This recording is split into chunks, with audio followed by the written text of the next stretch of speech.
E aí, galera do Doppler, tudo bem com vocês?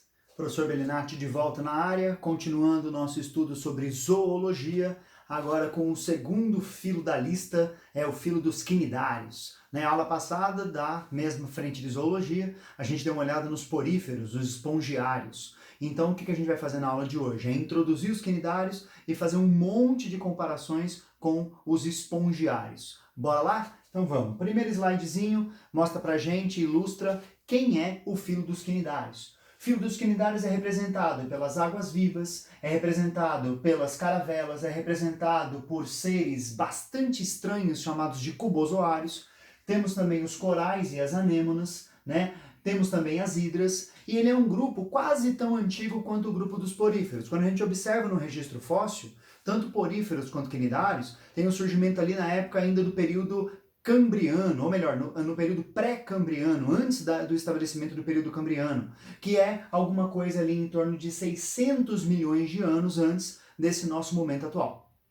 O grupo dos quinidários é um grupo um pouco mais diversificado, enquanto as esponjas têm ali alguma coisa em torno de 5.000 espécies, os quinidários têm praticamente o dobro, né? Um pouco mais do que o dobro, tem ali alguma coisa perto de 11.000 espécies. Esses quinidários, né, esses animais que aqui estão, vivem no ambiente aquático. A maioria é de ambiente de água salgada, temos uma pequena parcela de quinidários na água doce. Eles são seres sésseis ou móveis, tá? Séssil é aquele ser que fica preso ao fundo oceânico e que tem nenhuma ou pouca mobilidade, certo? Existe uma, digamos, aceitação, uma flexibilidade com o conceito de ser séssil, né? Porque se ele tem alguma mobilidade, mesmo que, né, restrita, ele ainda é considerado um organismo séssil. Para ser considerado um organismo móvel, ele tem que ter um deslocamento significativo. Por exemplo, uma água-viva, quando vai fazendo aquele movimento, né, de contração da estrutura do chapéu ou do guarda-chuva dela, já é considerado um organismo móvel. São seres que vivem no fundo do oceano, associados ao substrato oceânico, isso a gente chama de bentônico. Seres planctônicos, que ficam ali na superfície da água, certo? Como, por exemplo, a caravela portuguesa. E seres que são pelágicos. O que é que são seres pelágicos? São seres que durante o seu ciclo de vida, eles ficam mais ali na coluna d'água do que no substrato oceânico. Não dá para chamá-los exatamente de nectônicos, porque eles não têm uma natação assim tão ativa, eles não são tão capazes de, por exemplo, nadar contra as correntezas ou as correntes marítimas, porque a simetria corporal deles não permite. A gente vai entrar nesse conceito da simetria corporal e a capacidade de natação ou não. E a alimentação dos quinidários. A maioria é carnívora, predadora, por exemplo, de outros animais, como peixes. Peixes fazem parte do cardápio dos quinidários. Eles estão também, né, suspensívoros. O que é que são suspensívoros? Animais que se alimentam das partículas orgânicas em suspensão na água. A gente poderia chamar também de filtradores. Alguns deles são capazes de filtrar a água para obter o alimento. E eles são capazes também de fazer simbiose. Simbiose, por exemplo, com algas que vão fazer a fotossíntese para eles, numa relação ecológica de mutualismo, e que vão permitir, então, que eles se alimentem desta matéria orgânica fabricada por essas algas, certo? Vamos passar adiante e vamos localizar, então, os quinidários no nosso cladograma. Vamos relembrar a aula anterior. Falávamos de poríferos, falávamos de esponjas, né? Olha as esponjas lá no cantinho. As esponjas não estão nem no pacote de quem tem folheto, as esponjas também não estão no pacote sobre o celoma, elas não estão classificadas em relação à protostomia ou deuterostomia, elas estavam fora dessa condição, tanto que a gente podia chamá-las de parazoários, ou então dizer que eram metazoários mais simples, tá? No grupo dos quinidários, que é o grupo que a gente está trabalhando, olha a localização dele. É o segundo grupo na ordem de surgimento aqui do nosso cladograma. Este segundo grupo se encaixa numa categoria ali, ele está sendo chamado de diblástico, então ele está mostrando para a gente que ele já entra numa categoria diferente, que ele já tem folhetos embrionários, e isso já o difere da esponja grandemente, porque ele vai ter também tecidos verdadeiros, coisa que a esponja não tinha. Tá? E aqui está marcado nesse cladograma que eles são protostômios. Eu vou discutir um pouquinho sobre isso, até coloquei nessa imagem aqui que eles são protostômios entre aspas. Né? Por que eles são protostômios entre aspas? Para ser chamado de protostômio, em que proto quer dizer primeiro e stoma quer dizer boca, eles teriam que ter o desenvolvimento embrionário, chegando até a fase de gástrula, quando o blastóporo é constituído, e a partir dessa fase de gástrula, então, continuar o seu desenvolvimento. O que não é o que a gente observa. A gente percebe que entre os quinidários, eles param o desenvolvimento embrionário deles praticamente na fase de gástrula, ou melhor, numa fase que seria equivalente ao que a gente chama de gástrula no desenvolvimento dos equinodermos, que é o que a gente usa como modelo, e no desenvolvimento do anfioxo, aquele carinha que parece um peixinho pequenininho, mas não é um peixe ainda. Tá? Então ele para numa fase do desenvolvimento embrionário equivalente ao que seria a gástrula. Enquanto que o porífero parou na fase anterior, o equivalente ao que seria a blástula. Então, nessas condições, como eles ainda não têm uma gástrula bem definida e como eles têm uma simetria corporal que é radial, eles não são bilatérios, então essa classificação de serem protostômios é uma classificação forçada. É uma classificação que o ensino médio e o vestibular aceitam, mas que no ensino superior a gente não considera. Então vamos colocar aqui protostômios entre aspas, porque você provavelmente vai ter que marcar isso na sua prova como resposta, mas que não é real, que não é verdadeiro.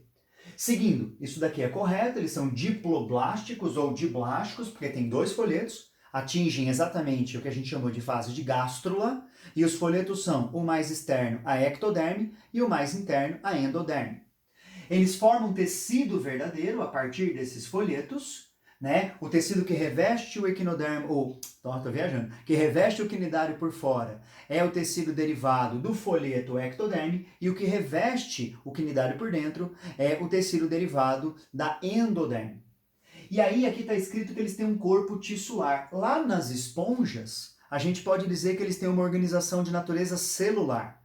Eles são um apanhado de poucos tipos celulares. A gente consegue até lembrar. Tinha o coanócito, pinacócito, porócito, células bem simples, bem pouco numerosas em tipos e quase todas elas com baixíssimo grau de diferenciação. São células consideradas até ou totipotentes ou pluripotentes. Já aqui, como tem a diferenciação do folheto em tecido, a gente vai dizer que a organização do corpo deles é de forma tissular, portanto. Né? Não formam órgãos de fato, formam tecidos que quase vão formar órgãos, certo? E o que é a simetria radial?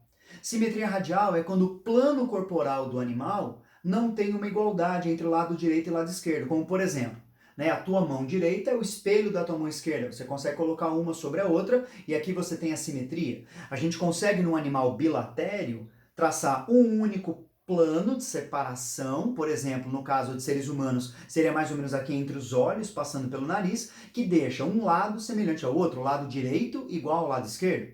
Mas percebam que nessa simetria bilateral, que um lado fica igual ao outro, a gente tem outras diferenças importantes, como por exemplo, a gente tem uma diferenciação dorso-ventral.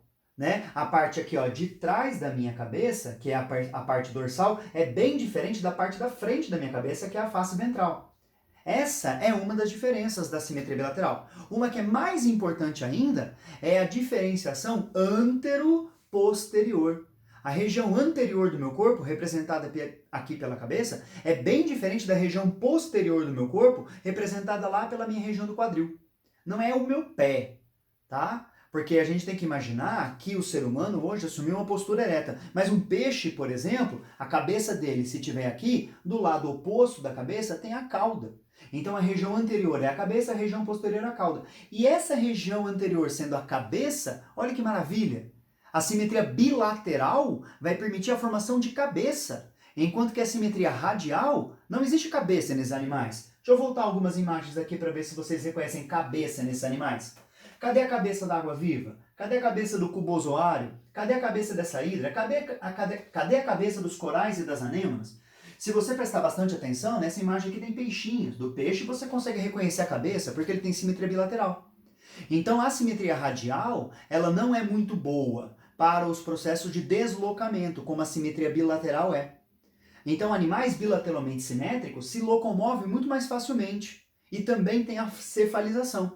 Animais radialmente simétricos, nem uma coisa nem outra. Nem tem uma boa locomoção e nem tem a formação de cabeça. Por isso que eu coloquei aqui que eles são pelágicos e não nectônico. Eles não conseguem nadar ativamente contra as forças, né, das correntes aquáticas.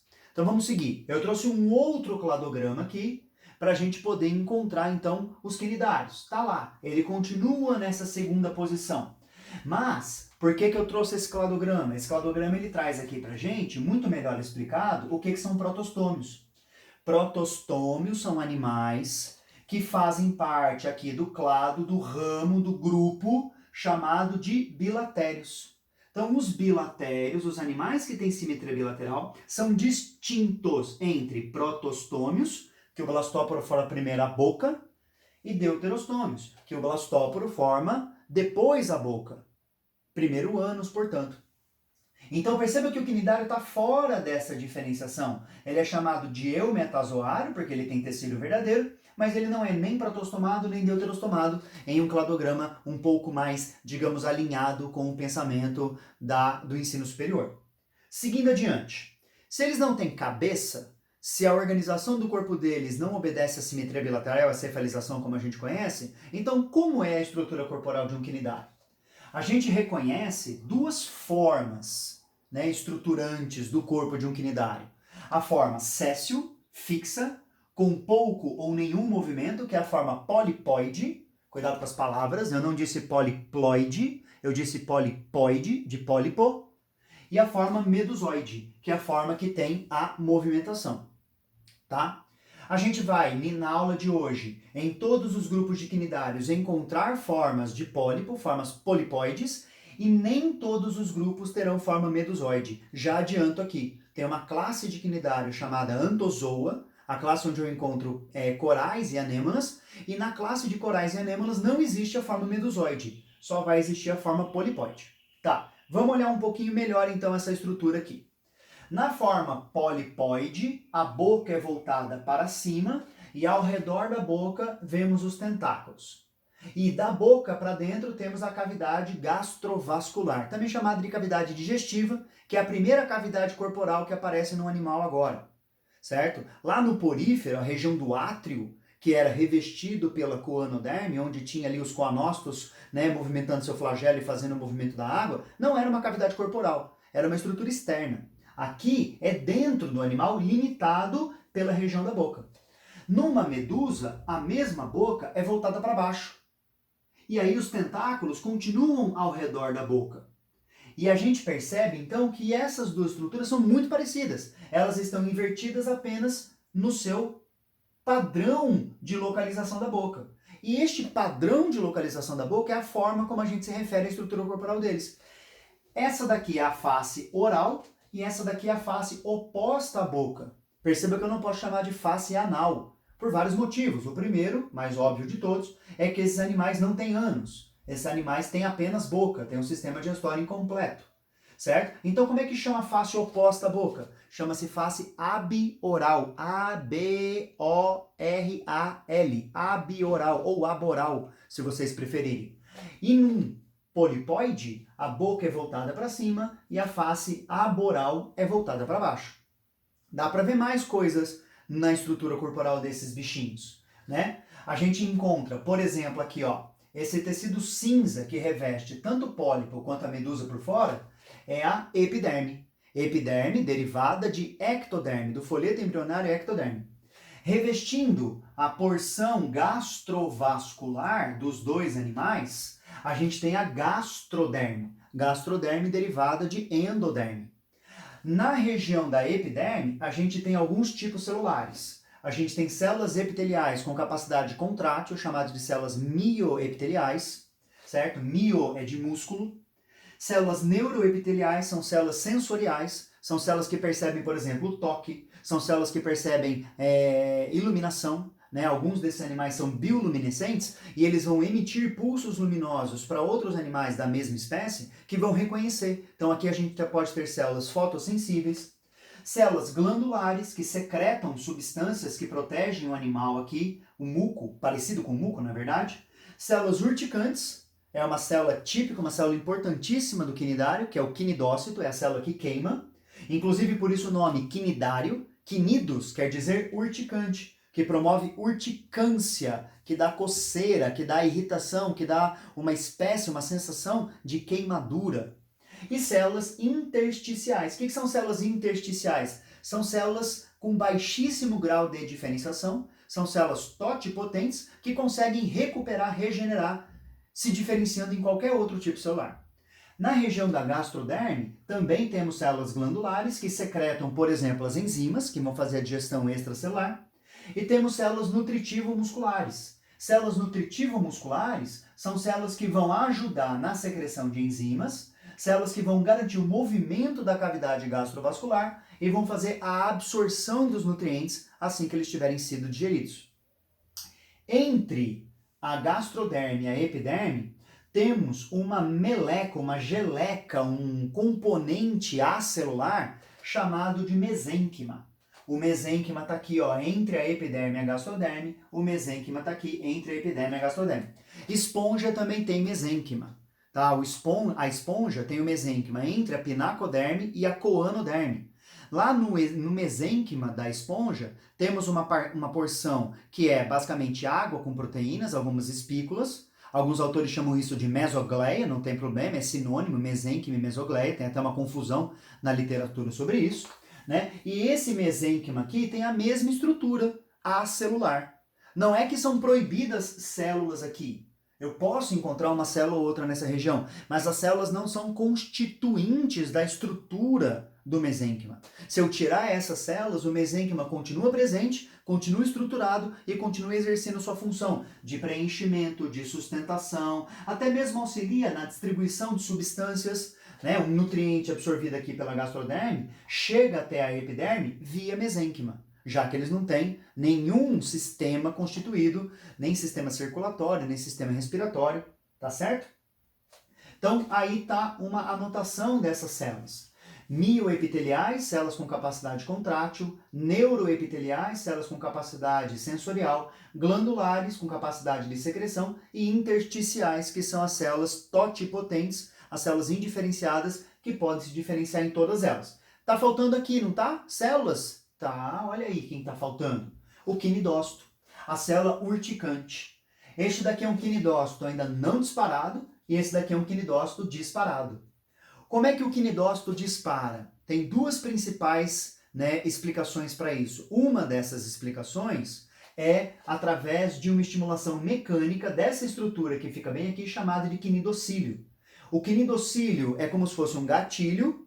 Esse gatilho sustenta, né, uma tampinha chamada de opérculo fechada. Quando eu encosto nesse quinidocílio, ele solta a tampa e a tampa estava agora com o quinidocisto, também chamado de nematocisto, lá dentro, sob energia potencial elástica, como se eu tivesse comprimido uma mola e preso essa mola com uma tampinha. A hora que eu solto o gatilho, a tampa fica livre, essa mola sai. Na ponta do quinidocisto, a gente tem estruturazinhas que vão perfurar a pele do animal que está sendo capturado aqui e vai colocar para dentro as toxinas. A gente tem uma imagem melhor sobre isso bem aqui, ó. Tá aqui uma hidra representando o quinidário. Um tentáculo dessa hidra foi aumentado aqui, certo? Aqui eu tenho uma dessas células aumentada, que é exatamente o quinidócito em repouso. Dentro do quinidócito aqui tem o tal do filamento. Este filamento, ele está ali associado com enzimas, ele está associado com toxinas. Enzimas e toxinas estas produzidas principalmente pelo retículo endoplasmático, né, o rugoso, e armazenadas numa estrutura que é o complexo de Golgi, o complexo golgiense. E o complexo golgiense é que garante a formação dessa estrutura que, quando liberada, permite que as toxinas, principalmente neurotoxinas, entrem em contato com o animal e vão causar ali toda a urticância, a queimação, tá? Essas toxinas aqui, elas são muito sensíveis à variação de pH. Então, se colocadas em pH muito fora do pH delas, que é normalmente o pH neutro aqui, elas vão mudar de forma, vão desnaturar e vão ter uma menor atividade. Então, colocá-las em solução alcalina ou solução ácida diminui o efeito da urticância. Então, aquele negócio que falam de fazer xixi diminui a urticância de uma queimadura de água viva, tem lá seu fundamento. Mas não é muito recomendado, né? Você colocar urina sobre o local da queimação. Você pode colocar, por exemplo, vinagre. É muito comum que nas praias os quiosques tenham lá no balcãozinho guardadinho, esperando alguém requisitar, um potinho de vinagre. Por que o vinagre? Porque ele não é, né, uma solução, digamos, desagradável como a urina, né? Ele não tem substâncias tóxicas, não poderia trazer ali uma contaminação, mas ele é ácido. E essa acidez que o vinagre tem ajuda a diminuir a sensação de queimadura dessas toxinas, tá? A primeira hipótese, então, da explicação aqui é justamente que o negócio é mecânico, que quando eu coloco aqui um movimento no quinidocílio e eu tenho um nematocisto lá dentro, o filamento, né, sob pressão, ele é liberado. E uma vez descarregado, ele não pode ser recuperado. Tá? A outra explicação é a explicação osmótica. Então, como é que eu faço para liberar aqui a estrutura urticante? Basta que essa célula ganhe muita água. Né? Ela tem células aqui que dão suporte, dão sustentação, e existem, né, estudos que mostram que essas células garantem um rápido fluxo de água para dentro do quinidócito, e então ele fica túrgido e com isso ele rompe a resistência do opérculo. Mais ou menos que nem o funcionamento lá das células guarda no estômago, né, que elas bombeiam, elas recebem, na verdade, o bombeamento de potássio a partir das células que estão ao redor, e aí elas ganham muita água em consequência desse bombeamento de potássio, certo? Por isso que, em caso de queimadura com água viva, não lave com água de torneira, porque a água de torneira é menos concentrada que a água do mar, onde esse animal provavelmente era encontrado. Ao entrar em contato com a água da torneira, se alguns desses, né, quinidócitos não tiverem sido disparados, a entrada da água, por diferença de concentração, que a célula é hipertônica, a água é hipotônica, a água entra, vai fazer com que esses elementos se disparem, piorando então o seu estado de saúde. Fisiologia do grupo. É um grupo bastante simples ainda, lembre-se que a gente está só no segundo filo, né? Então a complexidade dos grupos aqui é tranquila. Esponja, quando a gente chegou em fisiologia, não tinha nada. Aqui a gente vai rascunhar dois sistemas. Né? Lembra que eu disse que ele tem organização tissular, que ele não chega efetivamente a formar órgãos? Então dizer sistema aqui é uma forçação de barra, mas dá para a gente configurar um sistema digestório incompleto, que tem somente boca, não tem ânus, que faz uma digestão extracelular. Isso aqui é uma enorme novidade no reino animal. As esponjas faziam exclusivamente digestão intracelular. Esses animais secretam enzimas para a cavidade gastrovascular, começam a digestão fora, depois absorvem aquilo que já começou a ser digerido e terminam a digestão dentro da célula. Isso é muito bacana, porque permite a esses animais, né, a captura de presas maiores do que simplesmente partículas alimentares que estão em suspensão na água. Por isso que ele consegue capturar um peixe. Ele joga um peixe para a cavidade gastrovascular, joga as enzimas, começa a degradar. As partículas desse peixe agora são incorporadas pelo animal, pelas próprias células, e então termina-se a digestão dentro da célula. Tem sistema nervoso, tem um sistema nervoso pelas células neuroepiteliais, mas perceba, não há qualquer centralização. Por que não tem centralização? Porque não tem cabeça, porque a simetria não é bilateral, porque a simetria é radial. Então a gente diz que o sistema nervoso é difuso, tá? É difuso, células espalhadas difusamente, sem nenhuma concentração por todo o animal. Falando em difusão, né? Distribuição de nutrientes, trocas gasosas e a excreção do produto, né, que é a amônia, eles são animais amoniotélicos, se dá diretamente com o ambiente por difusão a partir de cada célula. Tá? Fisiologia tranquila, então. Reprodução do grupo. A reprodução do grupo também não é lá muito complicada. É um grupo extremamente simples, lembre-se que a gente está ali a partir, né, dos ancestrais dos animais, já um ramo que se separa há mais ou menos 600 milhões de anos. Então, não tem grandes, digamos, complexidades aqui em atividades reprodutivas. Significa que eles ainda fazem reprodução assexuada. Conforme a gente for avançando aqui nas aulas de zoologia, vocês vão perceber que eu vou parar de falar em algum momento de reprodução assexuada e a gente vai ter, obviamente, apenas a reprodução sexuada. Aqui temos as duas. Reprodução assexuada aqui é basicamente por processo de regeneração, brotamento, né? Mas também tem outras que eu vou explicar agora de acordo com cada grupo. Tem uma imagem aqui ilustrativa que é fantástica para você entender melhor as questões de zoologia sobre quinidários, que mostra pra gente a metagênese. Dá uma pausada no vídeo na hora que eu terminar de fazer a pergunta. O que é metagênese? Pausa. Resposta. Metagênese é alternância de gerações, certo? Agora eu vou fazer outra pergunta, pausa, para você pensar na resposta e voltar aqui e ouvir o que eu tenho para falar. Essa alternância de gerações aqui tem variação de diploidia? Pausa. Não, não tem variação de diploidia. A gente vai ter variação de diploidia na metagênese quando a gente pensa, por exemplo, em um ciclo diplobionte, em um ciclo de plantas. A planta tem a fase esporofítica, diploide, e a fase gametofítica, que é haploide. Aqui é todo mundo diploide, com exceção dos gametas. Então, ele é um animal. Se ele é um animal, ele faz meiose gamética. Então, quando a gente estiver olhando para um ciclo desse, a gente estiver olhando na metagênese, alternância de gerações, não é variação de diploidia. É variação de quem, então? É variação da fase sexuada para a fase assexuada. Se tem gameta, a gente vai falar de fase sexuada. Então, o que é a fase sexuada? São as medusas.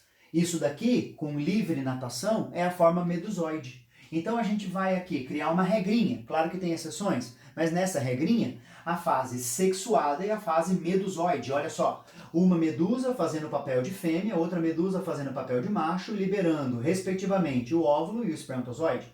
Digo fazendo o papel de, porque elas podem ser hermafroditas, tá? E vão evitar a autofecundação.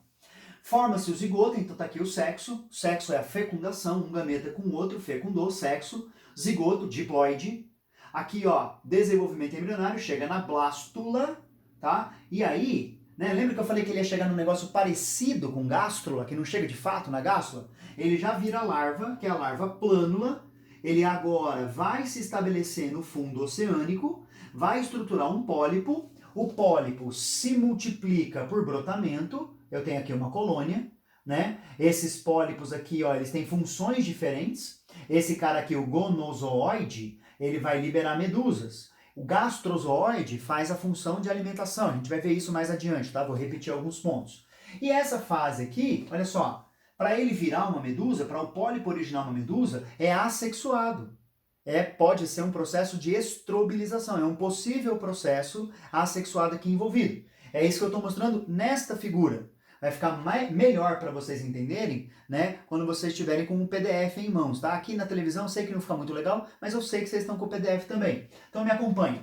Lembra que eu falei estrobilização? Estrobilização a gente vai encontrar nesse grupo aqui, tá? Já te digo quem é aquele grupo ali, são os cifozoários. Os cifozoários, a partir da larva plânula, formam os pólipos se fragmentam, cada fragmento forma uma medusa jovem, chamada de éfira, e essa medusa jovem dá origem a uma medusa madura, que produz gametas. A medusa jovem não produz. Então aqui, estrobilização. O que a gente está falando, o que a gente está mexendo, que é aquela imagem anterior é de um hidrozoário, a gente está mexendo com isso daqui.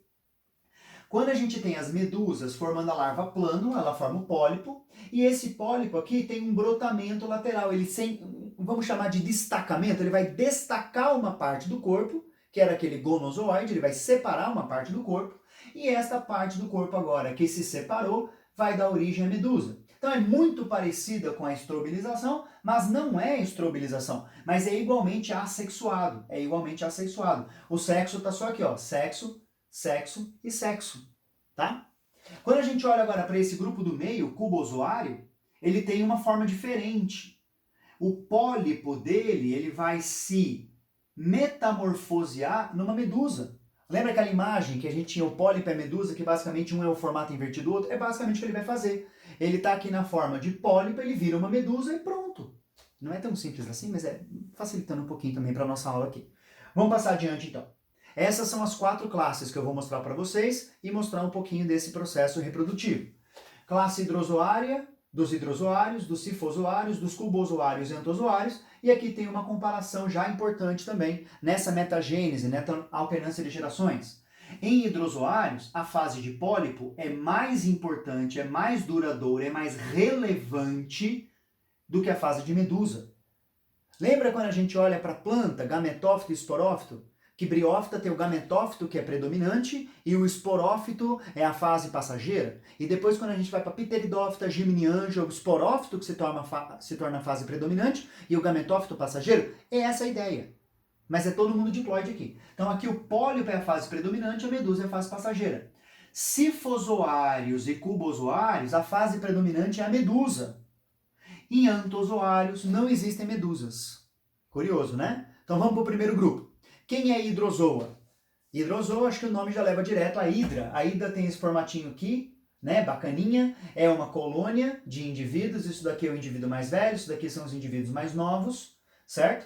E aí temos aqui do lado uma caravela portuguesa. Caravela portuguesa é um hidrozoário. Primeira informação importante. Segunda informação importante. Lembre-se que o pólipo é predominante em relação à medusa. Pergunta-se, essa caravela portuguesa, não precisa dar pausa agora, vou continuar e aí eu venho com a resposta já já. Essa caravela portuguesa é pólipo ou medusa? Já te respondo. Vamos olhar para a reprodução. Então a gente tinha aqui uma colônia adulta representada numa parte, né?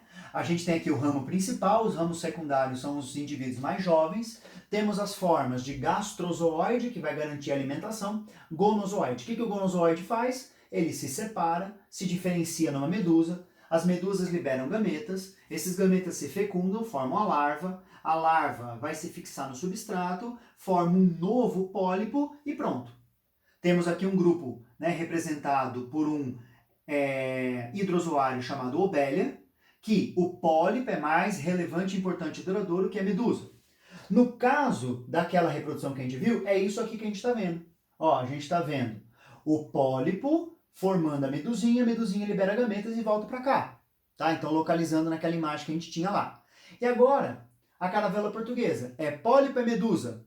É uma colônia de pólipos, tal qual essa daqui. Gastrozoide, gonozoide e tudo mais. Vamos olhar para essa medusa aqui. Tem aquela bolsa que faz com que ela flutue na superfície da água, que é o pneumatóforo. Temos indivíduos aqui, gonozoides, que fazem papel de reprodução. São eles que vão se diferenciar aqui, formando novas medusas. Gastrozoides, que estão envolvidos com a alimentação. E o dactilozoide, que também está envolvido com a alimentação, só que de forma diferente. Esse cara aqui é a captura do alimento. É aqui que eu vou encontrar os quinidócitos, as células urticantes. Enquanto que esse daqui faz o processo de digestão. Tá? Então aqui é a alimentação na captura do alimento, quando ele tem os quinidócitos, tá? E aqui a digestão do alimento, tá? Por isso gastrozoide faz referência à digestão e dactilozoide com formatinhos alongados que nem dedos, que tem os quinidócitos que vão urticar, que vão queimar. Seguindo, chegando já no finalzinho da aula, já deu meia hora, não precisa mais do que isso, tá? Quinidário é tranquilo. Sifozoário tem a medusa mais relevante, importante, fase duradoura quando comparado com o pólipo. As águas vivas em geral, a gente pode dizer que são todas pertencentes ao grupo dos sifozoários, tá? Tá aqui o ciclo de reprodução, ele é um pouquinho diferente. Esse daqui é de um animalzinho chamado Aurélia. O que tem de diferente é que, olha só, a fecundação aqui é interna. Lá na outra que a gente acabou de mostrar, a fecundação era externa. Os dois gametas eram liberados e fecundava fora. Aqui a fecundação é interna. Esta fecundação interna vai permitir a liberação da larva plânula. Essa larva plânula vai garantir a formação de um pólipo. Esse pólipo cresce, forma, né, estruturas com divisão transversal. E essa divisão transversal é a estrobilização. A estrobilização, processo assexuado, libera as éfiras, que são as medusas imaturas, que se desenvolvem na medusa madura. É disso aqui que a gente está falando. Né? Medusa fecundou, formou pólipo, estrobilizou, formou a medusa jovem, pronto, classe Sifozoa. A classe Cubozoa tem o que de diferente? A única coisa que eu vou chamar a atenção para a classe Cubozoa é que eles têm um formato aqui, ó, que lembra um cubo. Eles foram recentemente tirados de dentro da classe Sifozoa, mas representam um sifozoário na sua essência, na forma de reprodução, nos processos de desenvolvimento, na metagênese. Ele vai mudar basicamente é que ele tem, ó, 1, 2, 3, 4 peças tentaculares ao redor aqui do corpinho dele, com um formato meio cuboide. E eles diferem aqui, ó, também na metamorfose. Eu falei que era quase igual, né? A diferença tá para cá. Eles estão aqui, ó, a partir do pólipo, sofrendo metamorfose, dando origem à estruturazinha da medusa. Que bonitinho. Último grupo, últimos minutinhos da aula. A gente tem a classe Anthozoa. Classe Anthozoa, lembra que tem somente pólipos? Olha só, nessa imagem a gente consegue diferenciar alguns corais, consegue diferenciar até mesmo algumas anêmonas. Esses animaizinhos que aqui estão, eles têm alternância de geração? Não, não tem alternância de geração. Eles têm somente pólipos. O que acontece então para eles se reproduzirem? O O que acontece é que os pólipos são capazes de liberar gametas, esses gametas então se fecundam e formam novos pólipos. Vamos dizer aqui, vamos apoiar uma das hipóteses sobre a origem disso daqui, que eles abandonaram uma fase que tornou-se desnecessária, estou sendo lamarquista na explicação, mas só para deixar aqui uma ideia no ar, que é a fase medusoide, que a fase medusoide seria importante só para a formação de gametas. Quando o pólipo passa a fabricar gametas, que é o caso do antozoário, ele depende agora do quê? De nada, ele não precisa mais da fase medusoide. Ele simplesmente forma a gameta, que se fecundam, formam a larva, formam um pólipo, em algum momento formam gameta de novo e pronto, fechou. É importante em antozoários a ausência de medusa, a ausência de alternância de gerações, mas mantém a reprodução sexuada e assexuada, e também é importante aqui as relações ecológicas. Relações em antozoa. Vemos uma anêmona se relacionando com o peixe palhaço. Aqui a gente tem pelo menos duas possíveis relações acontecendo. Uma relação positiva para o peixe palhaço e indiferente para a anêmona, que pode ser entendida como um caso, né, de uma proteção para o peixe palhaço por causa da urticância da anêmona, e a anêmona não ganha nem perde com isso. Isso seria até comparável com o inquilinismo, né? O peixe palhaço está morando nessa anêmona, positivo para ele, e a anêmona tanto faz, ou né, se tem o peixe palhaço ou não, para ela é indiferente. Então é uma relação de mais/0. Tá? Outra possível relação aqui é uma protocooperação. Quando o peixe palhaço se protege da anêmona, a anêmona é beneficiada, por exemplo, com fezes e urina, ou equivalente a fezes e urina em peixes. Quando a gente tiver na aula de peixe, a gente diferencia isso, que é esse cara que libera e ela usa como alimento. Nunca vai ser um mutualismo, nunca vai ser um parasitismo, tá? Nunca vai ser uma relação desarmônica, sempre é harmônica, ou de inquilinismo ou de protocooperação, vai depender do contexto que a questão te trouxer. E a última relação que eu quero te mostrar, que é também o último slide, é a relação em antozoa com os seres fotossintetizantes chamados zooxantelas. Essas zooxantelas se juntam com esses animais que têm um exoesqueleto. Esse exoesqueleto rígido forma uns recifes de coral, tá? E vão garantir aqui, por exemplo, que você passeie, quando acabar esse isolamento, esse distanciamento, essa quarentena, nos arrecifes, né? Vai parar com a sua escuna, você vai botar a sua papetezinha, vai pisar em cima, tomando cuidado para não estragar, não quebrar nada, e vai andar em cima de uma estrutura viva, que é um recife de coral, tá? O recife de coral é o exoesqueleto calcário, que também tem quitina. A quitina está presente já desde os quinidários, tá? Que auxilia na formação desse exoesqueleto. Vou contar um segredinho aqui para vocês. Ele é, na verdade, um endoesqueleto porque ele está revestido por uma camada de células epidérmicas. Mas como a maior parte da estrutura de um coral é a base dele, que são indivíduos que já morreram, que sustentam isso daqui sem nenhum revestimento externo, a gente vai chamar de exoesqueleto, portanto. Tá? Então, quando chega ali, a gente olha a presença, né, das zooxantelas em um coral saudável. Ele chama-se coral porque ele tem cor. Ele é amarelado, ele é avermelhado, ele é esverdeado por causa das zooxantelas, dessas algas flageladas aqui. Se esse coral morrer, ele fica branco. Branqueamento de coral, então. Por que tem branqueamento de coral? Porque a alga morreu. Por que a alga morreu? Pode ser poluição térmica, pode ser acidez da água que variou, pode ser poluição química que leva à morte dessa alga. Essa alga é muito sensível, tá? E quando esse coral está branqueado, ele pode ficar agora recoberto por outros tipos de algas, né, que ficam ali na superfície, aproveitando apenas o esqueleto. Aí você fala, mas tudo bem, não tem problema. Eu mantive a estrutura do coral. Não, não manteve não. Quando ele está vivo assim, saudável, ele abriga uma enorme biodiversidade. Quando ele vem para cá, ele fica praticamente sem nenhum organismo associado. Então muitos peixes, muitos crustáceos, muitos organismos se reproduzem aqui e usam como proteção. Assista Procurando Nemo, você vai ver exatamente o que eu estou falando. Quando você chega aqui e aqui, a biodiversidade associada muda drasticamente e o que a gente chama de berçário do oceano não fica mais com essa função de berçário do oceano. Então a biodiversidade associada a um recife de coral branqueado ou morto é muito menor do que um recife de coral saudável. Bom, moçada, era isso que eu tinha para passar para vocês. Bons estudos e até a próxima aula, que é de plateumintos. Um abraço!